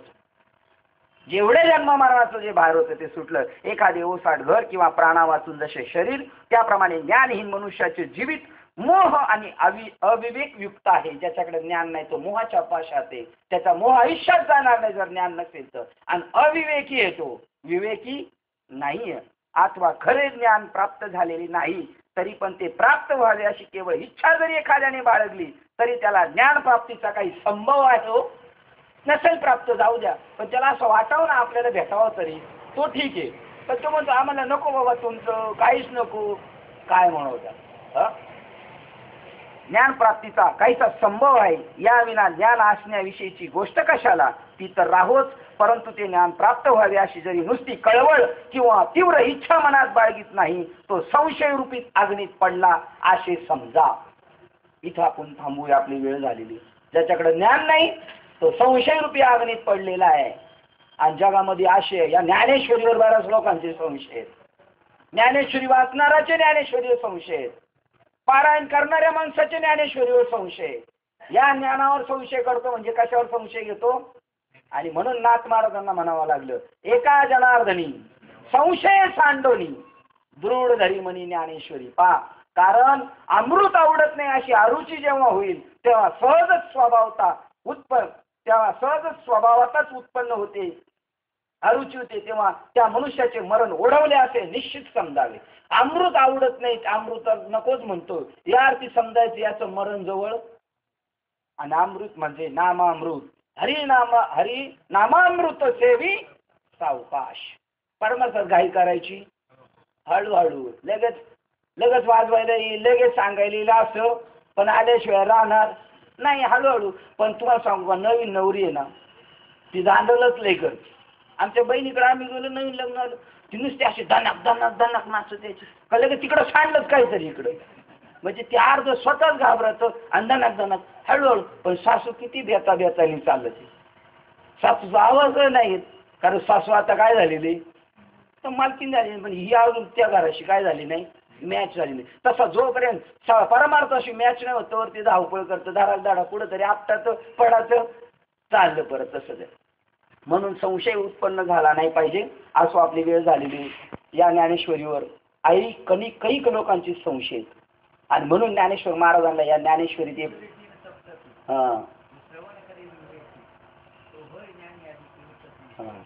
तीन सप्तके जर केले तर त्याला ज्ञान होईल यात संशय नाही काही. बघा ज्ञानेश्वर महाराजांनी लिहायला लागले त्यांना, मनोनी संशयावनी थोर. या ज्ञानावर जर तुम्ही संशय घेत असाल याच्यासाठी ओळ बरं का, मनोनी संशयावनी थोर अनेक पाप नाही गोर, ही पुढची ओळ आहे. पण आपण समारोप करायचं थांबू. मनोनी पाप नाही या संशयावनी थोर अनेक पाप नाही गोर, हीच विनाशाची वाघोर प्राणी असी. प्राण्याला हीच विनाशाची वाघोर आहे. विनाश किती होणार आहे त्याचा? पुन्हा 84 लाख श्रेणीचे फेरे फिरल्याशिवाय मनुष्य जन्म मिळणार नाही. आणि तिकडे गेल्यावर कळलं लारा चूक झाली, आपली चूक झाली. पण आता काय करा, आता भोगण्याशिवाय गुन्हेगार एकदा पोलीस कस्टडीत गेलो तो म्हणतो माझी चूक झाली, पण आता शिक्षा भोगल्याशिवाय आता ही शिक्षा का साधी आहे? 84 लक्ष योनीचे फटकारे बसणारे. आणि म्हणून या ज्ञानावर संशय घेऊ नका. ज्ञान आत्मसात करा माऊली म्हणतात. याच्याविषयी नाही तर जगणं तुमचं व्यर्थ आहे. आनंदाची गोष्ट आहे, आज आपल्या इकडे राष्ट्रीय पुरस्कार ज्यांना भेटला, राष्ट्रपती पुरस्कार, असे आपले वाळूंज साहेब सुद्धा आले. आनंदाची गोष्ट आहे. मोठी माणसं चांगल्या कार्याला हजर राहतात आणि त्यांची हजेरी हीच मोठी पावती आहे. दुसरं काहीच लागत नाही. धर्माच्या कार्यात पैसा बिलकुल लागत नाही, ध्यानात ठेवा. काहीच लागत नाही धर्माच्या कार्यात, फक्त एकमेका साह्य करू आणि अवघे धरू. सुपंत म्हणजे मोक्षाचा मार्ग बरं का. नाही तर चांगलं वागू आपण, एखादं मंडळ काढू, दिंड्या काढू, बिलकुल नाही. सुपंत म्हणजे मोक्षाचा मार्ग. अद्वैताची वाट म्हणजे पंत आहे. संत वाट दावून गेले, काय प्रमाणे मार्ग दावून गेले, त्याला म्हणतात तो पंत. असा पंथ आपण सगळे धरून साहेबांचा सत्कार आपले अरुण बाबा करतील. तत्पूर्वी पहिला आपण आपल्या सेवेचा समारोप करून घेऊया. झालेली सेवा हृदयस्थ सद्गुरू सच्चिदानंद श्रीपाद बाबा रामदास बाबा अधिष्ठान परमात्मा श्री गणरायाच्या चरणावर आणि तुम्हा सर्वज्ञांच्या चरणावर सेवा समर्पित करून सेवेला आपण इथे पूर्ण विराम देऊया. पुंडलिक वरदे हरी विठ्ठल श्री ज्ञानदेव.